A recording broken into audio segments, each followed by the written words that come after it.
નમસ્તે, જય જવાન, જય કિસાન. 7/12માં નામ રાખવું હોય તો 8/12ના ભારત બંધમાં જોડાજો. ભારત બંધને સમર્થન કરજો. વેપારીઓને કહેજો કે લોકડાઉનમાં 60 દિવસ દુકાન બંધ રાખી હતી. લોકડાઉનમાં 60 દિવસ દુકાન બંધ રાખી હતી તો એક દિવસ ખેડૂતોના સમર્થનમાં દુકાન બંધ ન રાખી શકે?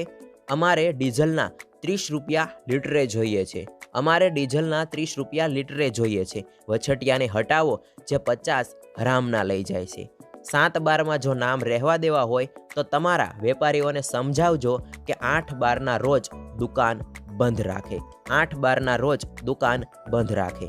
જે દુકાનો 8 તારીખે ખુલશે એ દુકાનો ખેડૂતોના દીકરા માટે કાયમી બંધ થઈ જશે. જે દુકાનો 8 તારીખના રોજ ખુલશે એ દુકાનો ખેડૂતોના દીકરાઓ માટે કાયમી બંધ થઈ જશે. 60 દિવસ લોકડાઉનમાં ધંધા બંધ રાખ્યા હતા વાલા. 60 દિવસમાં લોકડાઉનમાં ધંધા બંધ રાખ્યા હતા વાલા. જેનું અનાજ ખાઈએ છીએ એના માટે એક દિવસ દુકાન બંધ ન રાખી શકીએ તો ધોળામાં ધૂળ પડે. મિત્રો, આવા સૂત્રો હાલ સોશિયલ મીડિયામાં વાયરલ થઈ રહ્યા છે અને 8 ડિસેમ્બરના રોજ ખેડૂતોનું ભારત બંધનું એલાન છે એને સમર્થન કરી રહ્યા છે. તમે ખેડૂત છો? હા કે ના? તમે સમર્થન કરો છો? હા કે ના? જો તમે નથી કરતા તો આ વિડીયોને અંત સુધી જોઈ લેજો અને કરો છો તો નીચે જય જવાન જય કિસાન લખી દો અને અત્યારે જ તમે આપણું આંદોલન શા માટે છે એ ખાસ તમે સમજી લો. આપણા ખેડૂત ભાઈઓ દિલ્હીની અંદર છેલ્લા 10 દિવસથી કન્ટિન્યુ આંદોલન કરે છે અને કોની માટે? ફક્ત ને ફક્ત આપણી માટે, ખેડૂત માટે, ખેડૂતના પરિવાર માટે. મિત્રો, છેલ્લા 8 દિવસથી આંદોલન ચાલુ હોવા છતાં પણ સરકાર તારીખ ઉપર તારીખ આપે છે, કોઈ સોલ્યુશન આપતી નથી. દિલ્હીની અંદર કડકડતી ઠંડીમાં રસ્તા ઉપર જમવાનું બનાવે છે અને જમવાનું ખાય છે અને ત્યાં આંદોલન કરે છે. કોણ? આપણા ખેડૂત ભાઈઓ. મિત્રો, આપણી કઈ માંગો છે ઘણા બધા ખેડૂતોને જાણ નહીં હોય એટલા માટે જણાવી દઉં છું કે છેલ્લે 3 કૃષિ વિધેયક બિલ છે એ કેન્દ્ર સરકારે પાસ કર્યા હતા. એને રદ કરવા માટે અથવા તો એની અંદર સુધારા કરવા માટે આંદોલન ચાલી રહ્યું છે. MSP એટલે કે મિનિમમ સપોર્ટિંગ પ્રાઇસ છે કે ખેડૂતોને ઓછામાં ઓછા ભાવ મળવા જોઈએ એ કાયદાને અમલ કરાવવામાં આવે, એટલે કે કાયદાને કમ્પલસરી બનાવવામાં આવે એ બાબતે અને MSPને ફિક્સ રાખવામાં આવે અને સ્વામીનાથન ફોર્મ્યુલા છે એને લાગુ કરવામાં આવે.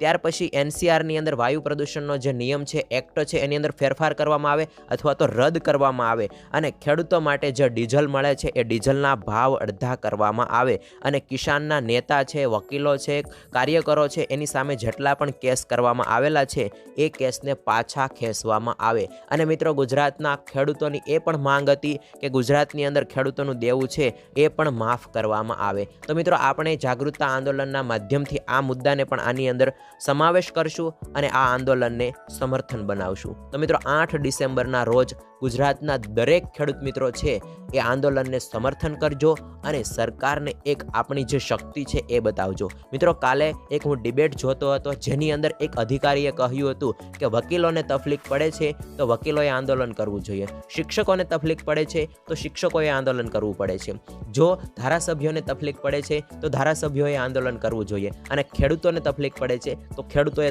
આંદોલન કરવું જોઈએ. મિત્રો, ખેડૂતોની અંદર એજ્યુકેશન લેવલ થોડું ઓછું છે પરંતુ છેલ્લા 10 દિવસથી તમે જોઈ શકો છો કે પંજાબ અને હરિયાણાના જે ખેડૂતોએ આંદોલન કર્યું છે અવિશ્વસનીય છે અને આ ખેડૂતોને આપણે સપોર્ટ કરવાનો છે. ભારત બંધની અંદર જોડાવાનું છે. આપણા મુદ્દાને સરકાર સુધી પહોંચાડવાનો છે. સરકારને નમવું પડશે. એઝ અ ખેડૂત તરીકે આપણે સમર્થન કરવાનું છે. અહીંયા ખાસ યુવાન ખેડૂત ભાઈઓને હું ટકોર કરી કે 8 ડિસેમ્બરના રોજ ભારત બંધ શા માટે થવા જઈ રહ્યું છે, ખેડૂતો શા માટે આંદોલન કરી રહ્યા છે, શું મુદ્દો છે એ ખાસ જાણવાનો પ્રયત્ન કરજો, એટલે કે જાગૃત બનજો.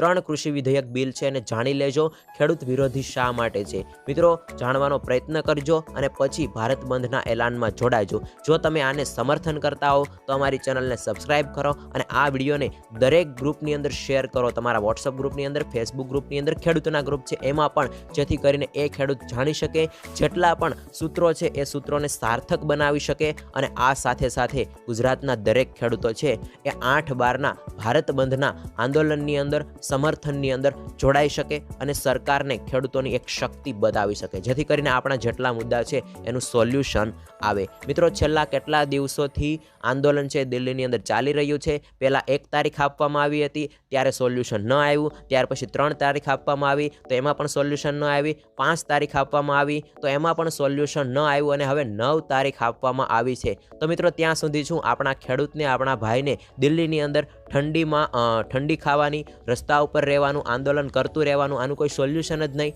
સરકારને એક વખત બતાવો આપણી શક્તિ, નમવું પડશે અને આપણી જેટલી માંગો છે એ પણ પૂર્ણ થશે। આપણા પરિવાર માટે, ખેડૂત ભાઈઓ માટે સમર્થન કરો, સાથે વિડીયોને બને એટલો શેર કરો અને ચેનલ સાથે જોડાયેલા રહેજો। વધારે મુદ્દા સાથે ફરી એક વિડીયો છે એ અપલોડ કરીશ। ત્યાં સુધી આવજો, નીચે કોમેન્ટ કરવાનું ભૂલતા નહીં। જય જવાન, જય કિસાન।